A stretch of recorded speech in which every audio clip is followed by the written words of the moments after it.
Could the Baltimore Ravens make some of their big name players cap casualties during the 2023 offseason? We talk about who could potentially be a cap casualty for the Ravens, getting into offense, defense, looking at mock drafts, and much more. Coming up next here on this episode of Locked On Ravens. You are Locked On Ravens, your daily Baltimore Ravens podcast, part of the Locked On Podcast Network, your team every day.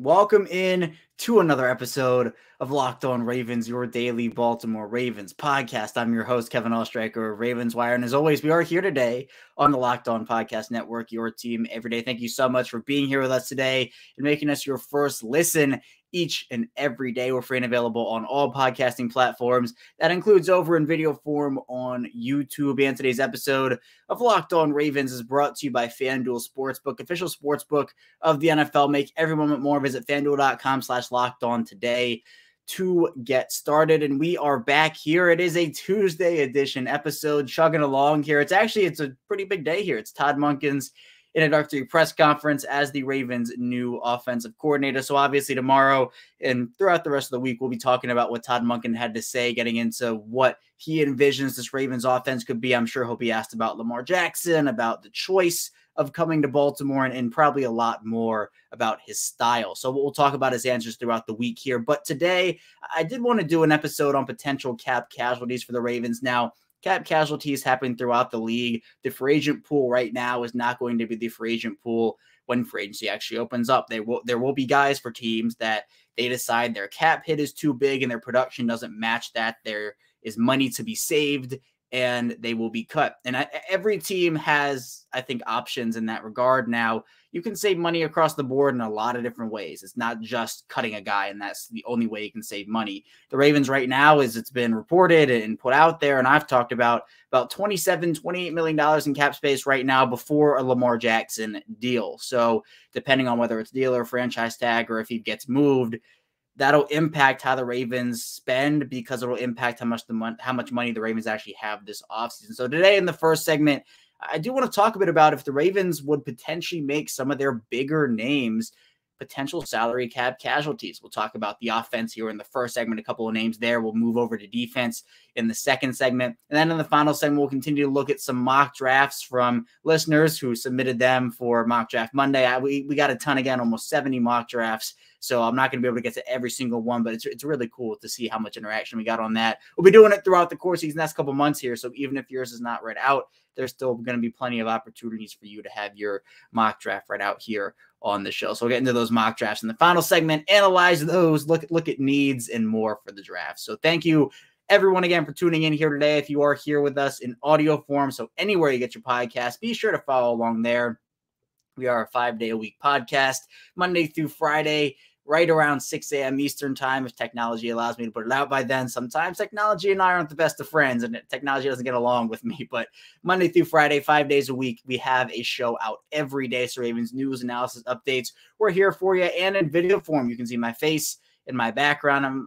My screen's looking a little yellow today. I mean, I guess it helps me out a little because I'm a pale person, so it makes me look a little tan. It looks like I've tanned a little bit, but you can see everything in YouTube. It's the same show, both audio and video. So be sure to like and subscribe to the channel. But now let's talk about some potential offensive cap casualties. Who could be a salary cap casualty on the offensive side of the ball? Now, last year, I just want to preface, last year for the Ravens, salary cap casualty wise, there weren't a lot of contracts that made a ton of sense. The only one that made sense, or one of the only ones that you could say the Ravens were saving a good chunk of money in, was actually Tavon Young's contract, and Tavon Young ended up being a salary cap casualty. Now, these are going to be more surprising names, and for me, I'm not really on board with making these guys salary cap casualties. I'd rather explore extensions or restructures, but if that's not an option, then maybe this could be an option. So first, I have the handy dandy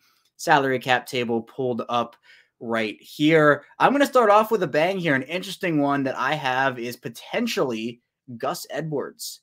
Gus Edwards right now is scheduled to have right around a $5.6 million cap hit as a running back right now. That's about, if you want to go percentages, 2.5% of the Ravens cap, which, isn't a massive percentage. But if the Ravens cut him, they would save right around $4.5 million. If the Edwards cap hit $5.6 million. If the Ravens were to cut him, they'd only have $1.25 million in dead cap. Now, this is really interesting. Again, I personally wouldn't cut Gus Edwards in this situation. I think he is valuable as like a 1B running back to J.K. Dobbins. But the thought process behind why he could potentially be a salary cap casualty and why the Ravens could potentially look to move on from him. And I'm not saying they're looking to do it. I'm not saying there are rumors or reports of it. But right now, the trajectory of running backs in the NFL is interesting, I would say, where obviously everybody knows the whole running backs past 30, this, that, and the other. Edwards is, he's not 30 yet, but, he's getting, up there. Like, he's not old at all. But for a running back, you're starting to look at the shelf life of some of these guys. Do the Ravens want to bring in a new running back? And this, again, there's all this talk about Bijan Robinson and the Ravens at 22. I'm not on that train. I think the Ravens have much more pressing needs than that. But can you get maybe 75% of Gus Edwards in his production from a guy who's making a minimum salary or making $2 million, has a cap hit of $2 million? You can save that $3 million. Now, my thing with cap casualties, and we'll talk about this throughout the show here today, is the fact that if you let go of a guy like Gus Edwards and you save that money, let's say the Ravens do that and they save their $4.5 million, you have to replace the production of Gus Edwards, or at least you have to find it from somewhere. Sometimes it's much harder than it looks. It's much easier said than done when you're talking about those kinds of things, because a guy's going to come in and is a player making $2 million going to be as good as Gus Edwards, or do you really want the production and pay that extra $3 million, have that extra $3 million cap hit as opposed to a $2 million cap hit? So it's a conversation where I think, again, if you can have Dobbins and Edwards in the same backfield, I personally think that that's very valuable. I think Edwards is still on a very good contract. I think Edwards is still today underrated, but I think if the Ravens do, or if they're in a pinch and they're saying we have to save money somewhere, what value can we find in a running back? And I know the whole thing about, running backs don't matter. You don't have to pay them this, that, and the other, but it's not like the Ravens are paying him $10 million. It's not like he has a $10 million cap hit here. So we'll see what this whole situation with Gus Edwards is, but it's just one of the names here. Again, it's a decently big name player for the Ravens. Edwards has been a very big part of their offense now for many years. So it'd be a big move to move off of him, but we will see what happens with that. But another one on the offensive side of the ball that is interesting is Kevin Zeitler, someone who I've talked about before. And before I talk about this at all, I do want to make it clear, I am not on team cut Kevin Zeitler. Now, the specs of it, Kevin Zeitler right now has a $9.5 million cap hit. If the Ravens were to cut Kevin Zeitler, they would have only a $3 million cap hit. So saving right around $7-ish million with cutting Kevin Zeitler. Now, here's my thing. I talked about production with Gus Edwards, replacing a guy like Gus Edwards. You can get that production. Kevin Zeitler has been snubbed from the Pro Bowl 2 years in a row. He is one of the steady veterans on that offensive line, has been an extremely solid presence at the right guard, and has stabilized that position at right guard. To me, it's not worth it whatsoever to make Kevin Zeitler a salary cap casualty here. What are you going to do with that $7 million if you're the Ravens? Are you going to go out there? Are you going to find a player as good as Kevin Zeitler for $7 million out there? It's going to be tough. I don't think you can. Zeitler has familiarity with the guys in the offensive line room. He's played next to Tyler Linderbaum. He's played next to Morgan Moses. He's played on the same offensive line as some of these other guys too. I think Kevin Zeitler is much, much, much too valuable to make a salary cap casualty, especially in the fact that right now offensive linemen, they're at a premium. Kevin Zeitler, I get, he's getting up there in age, and this is an out year potentially in this contract, and you can use that for a Lamar extension or for a wide receiver. You need to have the offensive line shored up. Kevin Zeitler helps you do that. So I am on team keep Kevin Zeitler. Maybe you can extend Kevin Zeitler and push. These are some of the ways you can, again, outside of cutting people, there are other ways to save money if you're a football franchise. You can extend Kevin Zeitler. You can push money down the line with a restructure potentially. Those are the options I look for with a Kevin Zeitler, instead of saying, yeah, we're just going to let you go. You can go play somewhere else, and we'll replace your services with someone else. I just think Kevin Zeitler's far too good and is playing far too well to justify doing something like that, even if you're saving, right around $7 million. Other guys on the offensive side of the ball that the Ravens would save smaller amounts getting rid of in terms of salary cap casualties. Patrick McCary right now, $6 million cap hit. The Ravens would save $2 million if they were to cut him. I don't think that's enough to move on from a versatile player like that. Morgan Moses, second year of his deal, is cap hit right now, $5.4 million. His dead cap hit would be 2.9, so saving right around $2.5 million again. Morgan, that's a pretty solid deal for Morgan Moses. I'm not moving on there. And then you have the guys on the rookie contracts who, you're not moving on from Devin Duvernay. You're not cutting Devin Duvernay if you're the Ravens. I mean, the only other guy I see here is Patrick Ricard, who right now has a $4 million cap hit. And the Ravens could save right around $1.5-ish million from getting rid of him, cutting him. Unless the Ravens are completely planning to phase fullbacks out of their offense and they need an extra $1 million here or there, I don't know. I think if I had to put money on like who's the most realistic option to get cut on the offensive side of the ball, I'd probably put it on Gus Edwards, but I don't really think it's worth it to move on from any of those guys. But I understand if the Ravens were to move on from Gus Edwards and say, look, we got so much good production out of Justice Hill last year, and they're saying that to themselves, and they say to themselves, well, we can find us somewhere else. Like, we're going to go in the draft and draft somebody for us. But I don't know. I feel like Edwards is still valuable. We'll see what happens, but those are some of the names that could potentially be salary cap casualties on the offensive side of the ball. And coming up in our second segment, we'll be talking about who could be a salary cap casualty on the defensive side of the ball, and if any of those guys could be surprises and big names. So be sure to stay tuned. Still a ton to dive into here on Locked On Ravens. But first, this episode is brought to you by Built Bar. And if you're looking for a delicious treat but don't want all the fat and calories, then you have to try a Built Bar. And I know New Year's was almost a couple months ago now, and my goal is to eat a little healthier this year. And if you're like me, or you want to eat a little healthier but don't want to compromise taste, then I've got just the thing for you in Built. And with Built, healthy is actually tasty. They're so delicious, you won't think they're good for you because they do taste that good. And what makes them so good is, for starters, they're covered in 100% real chocolate, and they come in unbelievable flavors like churro, peanut butter brownie, and coconut almond. They have only 130 calories, 4 grams of sugar with a whopping 17 grams of protein. And now you don't even have to wait around to get a box. Your ears have been talking about ordering your Built bars at built.com, and now you can get them at your local Walmart or Sam's Club. That's right. Head to your nearest Walmart today. Walk to the pharmacy section and grab yourself a box of Built bars. You can pick up a 4-bar box, cookies and cream, double chocolate, or coconut puffs. And if you're close to a Sam's Club, run in and grab a 13-bar box with hit flavors such as brownie batter and churros. So get your hands on a Built bar. You'll thank me later. We are back here, our second segment of Locked On Ravens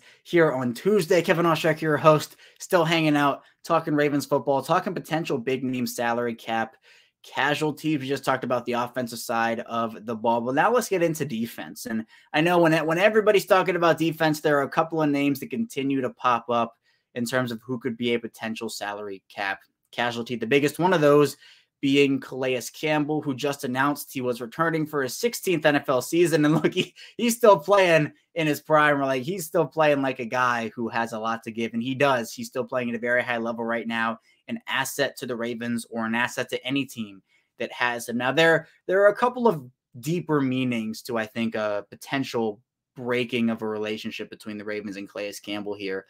Now, for one, I think a lot of what happens in Calais Campbell's future is tied to Lamar Jackson. That's not confirmed. I'm not reporting anything, but it just feels that way to me. And I've said it before, and it's the same type of concept with Justin Houston, where for those guys, let's say they do have just 1 year left, and this is it. This is their last ride to go out and try to win a Super Bowl. If the Ravens move on from Lamar Jackson, who I've been on record saying I believe he does give the Ravens their most realistic shot to win right now, if the Ravens move on from Lamar and bring in a rookie quarterback, and that rookie quarterback needs developing, or it's a mid-tier option, like a bridge guy. If you're Calais Campbell, if you're Justin Houston, are you saying, well, yeah, I'm going to go back to Baltimore and ride that out and hope that, we can catch lightning in a bottle here? Or do you maybe say to yourself, I think I might go and see what else is out there and go to a team that has a more established quarterback at this point for the 2023-2024 season? I mean, Calais Campbell's been very vocal about Lamar in him saying, yeah, he wants Lamar back, and hopefully Eric DeCosta can get the deal done and everything. So I do think that there is something to Lamar Jackson being tied to, or I guess it's the other way around, Calais Campbell being tied to what happens with Lamar Jackson in this situation. So for Calais Campbell, salary cap wise, if the Ravens were to release Calais Campbell right now, he has a $9.4 million cap hit. The Ravens would save $7 million on the dot. It's 9.4 cap hit, 2.4 million in dead money. So I still think that, again, Calais Campbell is an asset to have on your defense for the Ravens, both on and off the field. He's still productive. He is a leader, both on and off the field. That's another huge aspect of this. One of the nicest guys in the NFL here, very insightful, and, gives perspective on a lot of things too. He's at 99 sacks right now. He needs one more sack to hit 100. And he's a guy who plays motivated every single week. He leaves it all on the field. He's a guy who, you talk about those players who you feel like you wish they were a Raven for their entire career, or they feel like they've been Ravens for their entire career. Calais Campbell feels like that. He embodies what this organization is. So again, restructure, extension, where you push that money down the line. To me, I think those would be the most ideal options. I'm not on board with just outright cutting him unless there is a mutual agreement where the Ravens agree to let Calais Campbell go and find another team because it just doesn't align with his goals because Lamar is not there anymore.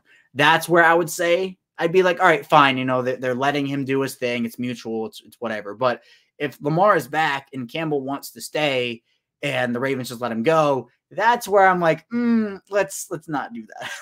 let's not do that if you're the Ravens. So again, are you going to be able to find the production of a Calais Campbell, both on and off the field, leadership wise, actual stats wise, with $7 million? Maybe it can, but it's going to be hard when you have the guy right in front of you, right? He can be that guy for you. And plus you have so much defensive line depth already where you can have one last year of Calais Campbell.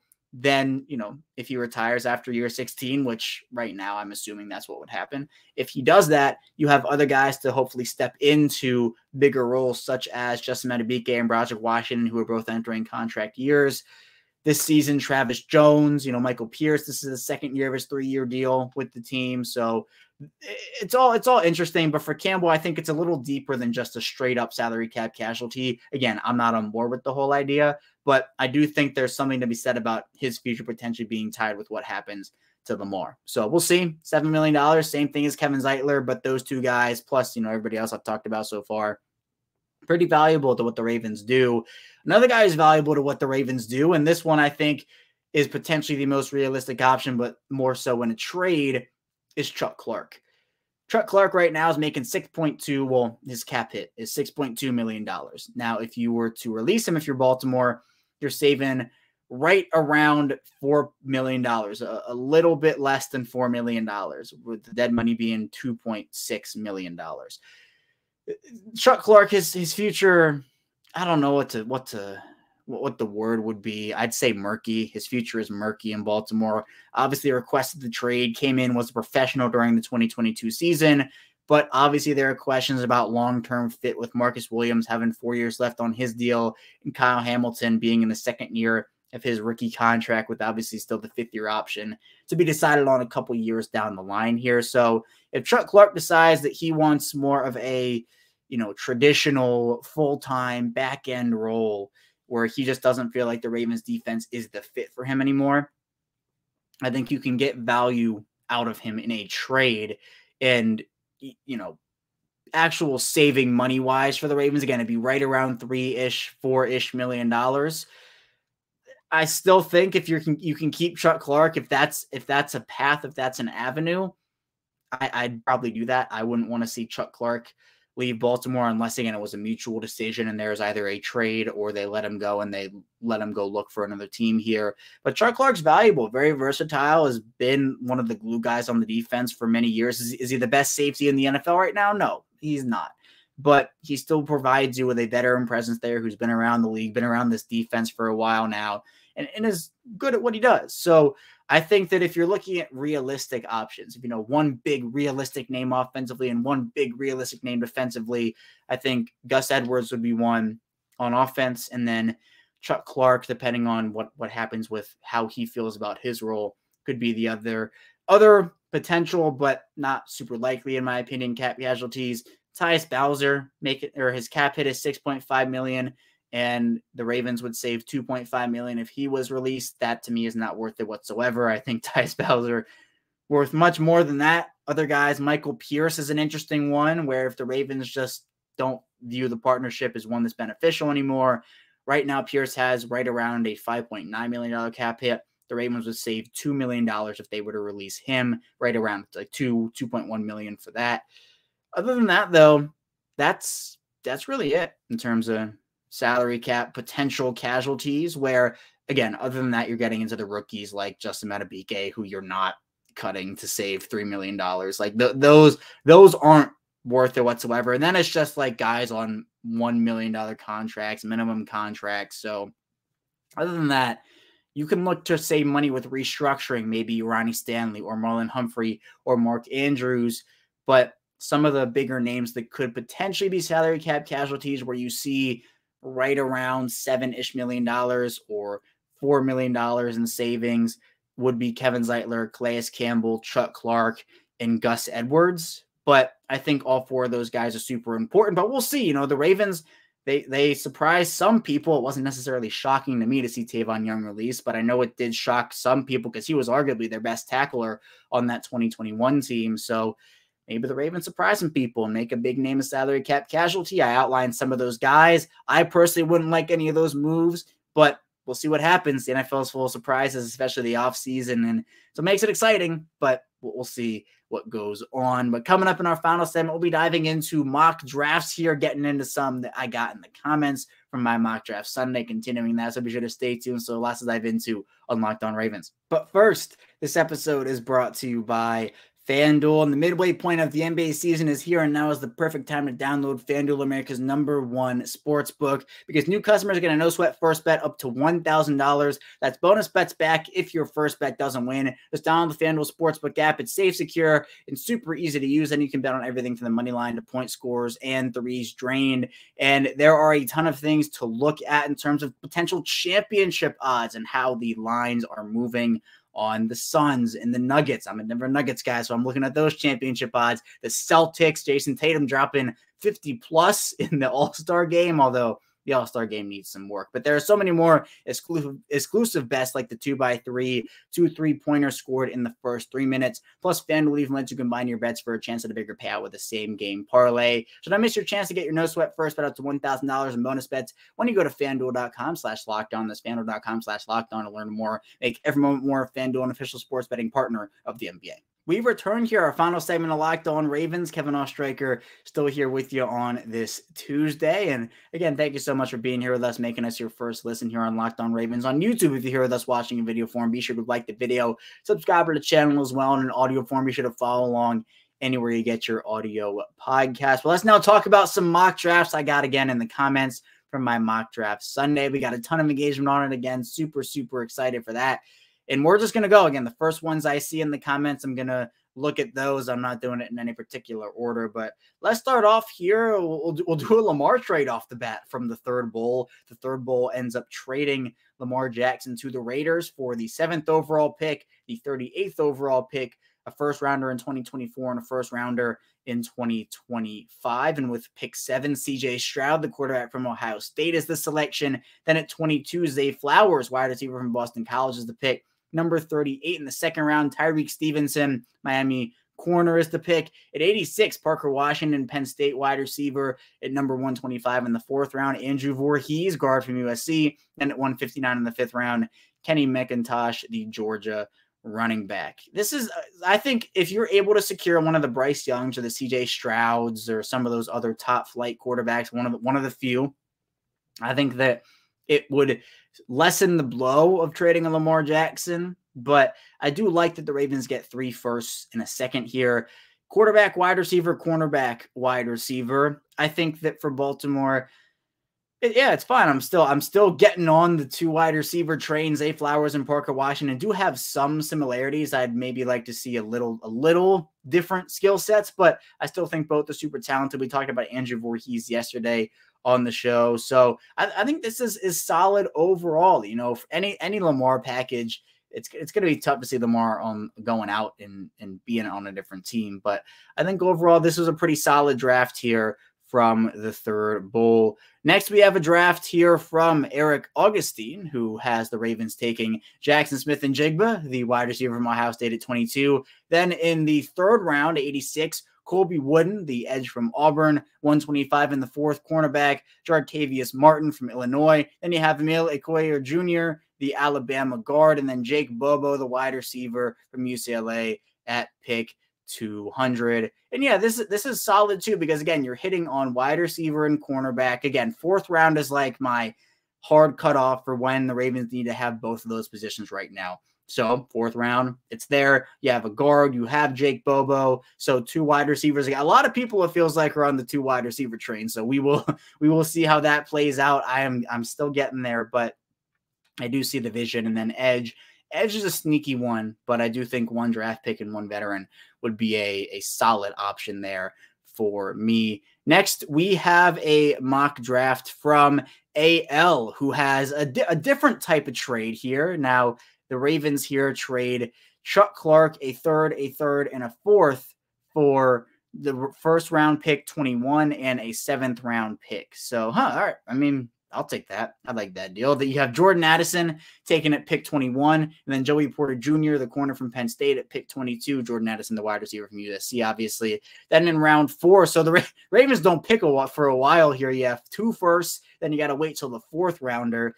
And with that 4th round pick, Andrew Voorhees, the USC guard, is the selection. Then you have Thomas Nkum, the Central Michigan edge, at 159. And then Servosia Dennis, the Pittsburgh linebacker, at 200. And Teron Vincent, the Ohio State defensive lineman, in round 7 at 241. I like the Jordan Addison, Joey Porter Jr. Sign me up for that 5 days a week. I mean, sign me up 7 days a week. I'm all for that. Voorhees is someone I'm very high on. Then you have edge, linebacker, and defensive lineman. So I think it's solid. I think this is a solid overall draft here from AL. And then let's get into one here from Tyreek's Burner, who says, I just saved your franchise and gave you the greatest defense of all time. Let's see it. All right. First here, we have Joey Porter Jr., the corner from Penn State. I'm liking it so far. Cam Smith. All right. Double corner. Round 3, pick 66, and how the Ravens got round 3, pick 66 is they traded a 3rd rounder, so pick 86, and a 2nd rounder in 2024 for DeAndre Hopkins and pick 66. So the Ravens getting their wide receiver here. That's solid. All right, I'll take that DeAndre Hopkins trade. I think the Ravens will come out a winner, although I think it'd be hard for the Ravens to not take a second or not have a 2nd round pick in back-to-back years. Then here you have Andre Isovis, the Princeton wide receiver, at 125, and Antonio Mafi, the UCLA guard, at 159, and Travis Dye, the USC running back, at 200. Well, yeah, the Ravens need corner depth. Joey Porter Jr. and Cam Smith, 2 of the top corners in this draft. I think Cam Smith would be a steal there at 66. You get DeAndre Hopkins for what hopefully would be Lamar Jackson, another wide receiver, or a rookie wide receiver on top of that. In the 4th, you get guard depth, you get running back. I'm with this draft. I do like this draft. I would be on board with this if this was what's going to happen, because you hit on, it's pretty much corner, wide receiver, and DeAndre Hopkins and wide receiver again. You're beefing up that room, both those rooms. So I'm with it. I think, all right, I will say he saved the franchise. Good job, Tyreek's Burner, on that one. And then let's do one more here. Let's do one from Connor Cosgrove, who has the Ravens taking Joey Porter Jr., the corner from Penn State. Joey Porter Jr. is a popular pick, and I am absolutely with it. So Joey Porter Jr., the Penn State corner at 22. Michael Wilson from Stanford, the wide receiver, comes in at pick 86. Sean Tucker, running back from Syracuse, at 125. Starling Thomas, the 5th UAB corner, at 159. Ricky Stromberg, the center from Arkansas, at 200. And yeah, again, corner wide receiver, I'm liking that duo there. Running back, I think if you want to take a running back in the 4th, 5th, or 6th, or if you acquire a 7th if you're the Ravens, that's fine. I think day 1 and day 2, it's not necessarily necessary to do that unless the Ravens trade back and acquire more draft capital. If you want to take a running back on day 3, though, if you're the Ravens, I'm on board with it. I think that would be totally fine here, because again, what's going to happen with some of these picks, we don't know right now. So it's interesting, but at the same time, we will see what happens, because what's going to happen with Justice Hill? Kenyon Drake, I don't think well, potentially he'll be back, but I don't know if he's going to be back or not. Actually, we'll do one more. John Sarrazin Jr., he takes Miles Murphy, the Clemson edge at 22, Rashee Rice, the SMU wide receiver at 86, Marvin Mims, the Oklahoma wide receiver at 125, Starling Thompson, the fifth, the corner from UAB at 159, then R.B. Miller Jr., the Jackson State linebacker at 200. I'd want to see a corner a little earlier here. I think Miles Murphy's super talented. Don't get me wrong. Like, it's a very good pick, but maybe instead of 2 wide receivers, so maybe instead of Marvin Mims, you move a corner up to the 4th round and take another wide receiver. Like maybe Raheem Jarrett's still there in the 5th round. I don't think he will be, but maybe it happens. Maybe he falls. So it's an interesting one where you pick the edge in the 1st round. You'd have Odafe Owe be a 1st-round pick edge in 2021. David Ajabo would be a 2nd-round edge in 2022. Then Miles Murphy would be a 1st-round edge in 2023. So you're committing tons of resources to that position, but you got to have a pass rush, and the Ravens pass rush, especially in the second half of the year, was pretty inconsistent. So I understand the vision there. That's all I have for you here today on Locked On Ravens. Thank you so much for tuning in today. When we get back in tomorrow, it's of course more Ravens talk. We'll be diving into what Todd Monken had to say at his introductory press conference and so much more. But be sure to stay tuned for that, and I'll see you right back here tomorrow.